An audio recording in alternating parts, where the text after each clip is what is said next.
Shalom and welcome to Shikul Da'at. I'm Rabbi Josh Rose.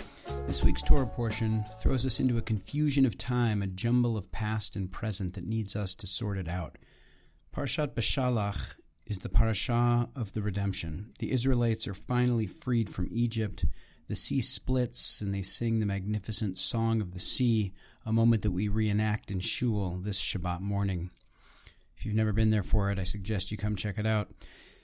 But in any event, the song, Shirat Hayam as it's known in Hebrew, has pride of place in the Jewish spiritual tradition. It's recited every day in the morning prayers, and in addition, following the Shema and right before the Amidah prayer, every day for each of the prayers we sing a verse from the song, Mi Chamocha Ba'elim Adonai, who is like you among the gods that are worshipped.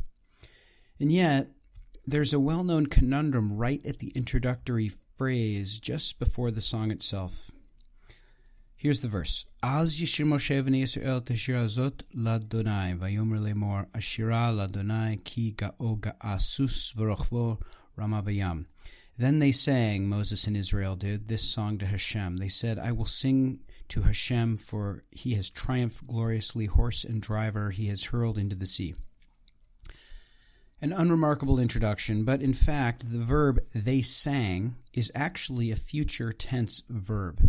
The context suggests that clearly it should be past tense, and so that's how we usually translate it in English. But there it is in all of its confusing glory. Many commentators have pointed out that it should actually be read as Moses and Israel will sing this song. So what could this mean?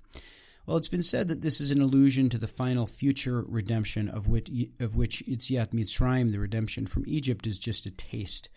And others have argued in a completely different direction that we shouldn't read anything at all into it, since Hebrew poetry often plays fast and loose with the rules of grammar, and the song is an example of Hebrew poetry. But there's another possibility that finds in this combination of past and future an important insight into religious commitment and to the idea of redemption itself. In fact, another verse in the song also joins past and future, but in a different way. We find it in the second verse, which sounds like this. Oziv zimrat Yah v'hili lishua ze eli v'anvehu Elohe avi v'aromamenhu. God is my strength and might, and has become my deliverance. This is my God, and I will enshrine God, the God of my father, and I will exalt God. Listen to that beautiful couplet. This is my God and the God of my father. Rabbi David Hartman of blessed memory had an important insight into this idea that the Israelites identify God simultaneously as their God and as their ancestors' God. In his brilliant book, A Living Covenant, he wrote, traditional Judaism has always contained a vital dialectic between this is my God and I will adore God, and the God of my father and I will exalt God, which again is from the verse we just read. Loyalty to the God about whom our fathers and mothers told us does not exclude the discovery of new insights and experiences that lead one to say, this is my God. The past does not exhaust all that is possible within one's covenantal relationship with God.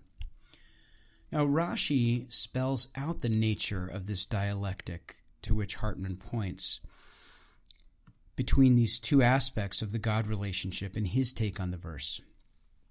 So listen to what Rashi says. Rashi's comment on the phrase Elohe Avi, which means the God of my father. Rashi says, the God of my father means I am not the first to recognize God's holiness. Rather, that holiness and divinity was grasped and held up for us or for me since the days of my fathers. So listen to what Rashi is saying here. It's amazing. On the one hand, I experience God's holiness. I see the magnificence of creation. I get chills when I take in the majesty of the night sky. I find hope and purpose in the belief that goodness and justice are imperatives that make demands of me. I am filled with an awareness of my own smallness in the vastness of the world and the majesty of God's power. And yet at the same time, I see that I have inherited a framework for discovery, a language, a teaching, handed down to me over 3 millennia by those who stood first in the presence of this same eternal God and gave me a vocabulary for understanding and for relating that experience to my community. We have these two moments in the song. The first is the opening to the song, and the second is the verse that follows that we've talked about. In both, we're challenged to see the past and the present in a single moment. But the Midrash Mekhilta teases out the meaning of this insight. In the chapter that precedes the song, the Torah tells us of the moment in which Pharaoh and his servants have a change of heart and regret sending the Israelites free. We're told that Pharaoh harnessed his chariot in preparation to pursue the Israelites. Noticing how unusual it would be for a powerful king to harness his own chariot instead of instructing a servant to do so, the Midrash continues, "For harnessed with joy. Abraham harnessed with joy, as it is written, Abraham arose in the morning and saddled his donkey," so that was in preparation for the binding of Isaac. "Didn't he have any servants to do this?" asks the Midrash. "Out of honor for God, he did it himself." Joseph harnessed with joy, as it is written. And then it quotes a verse from Genesis. Joseph harnessed his chariot and went to Goshen to meet his father. And didn't he have many servants? But he did it to honor his father. Bilam, who was an enemy of the Jewish people, harnessed with joy, as it is written. Bilam arose in the morning and saddled his donkey on his way to go curse the Israelites. And Pharaoh harnessed with joy, as it is written, he harnessed his chariot. And now the Mekhilta concludes, the saddling of Abraham, who went to do the will of God, overcomes the saddling of Bilam, who went to curse Israel. The harnessing of Joseph, who harnessed in order to go out to greet his father, overcomes the harnessing of Pharaoh the wicked, who went to pursue Israel. So in what seems at first to be an exegetical parlor game of finding likenesses in disparate texts, we find actually a very profound assertion about the world.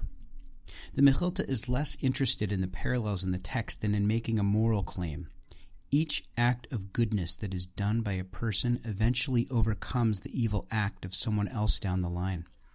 As Nechama Leibowitz comments, no good deed ever goes to waste. The power of goodness is needed to overcome the power of evil. The Mekhilta places us in the middle of a future past conundrum that we began with. The commitment and goodness of the Avot, of our ancestors, stood up against the evil, destructive acts of those who came after and cleared the way for redemption. Great hope and faith are required to embrace this view, however, because though good stands in and of itself, within the tiny frame of our own lives, we may not live to see all of its effect. Our deeds outlive us. So this is perhaps an answer to the mystery of the song's introduction. The ambiguity of the verb is precisely the point. It's not a grammatical problem to be resolved, but a challenge to be answered. Az yashir, then they sang. Az yashir, then they will sing. When we see ourselves as the past of some future, when we take responsibility for our deeds, which will echo through eternity, when we see ourselves as setting the stage for redemption, finally, when we are prepared to give to those who come after us what those who came before gave to us, then they too will sing a song of redemption. Thank you so much for listening. Have a great week.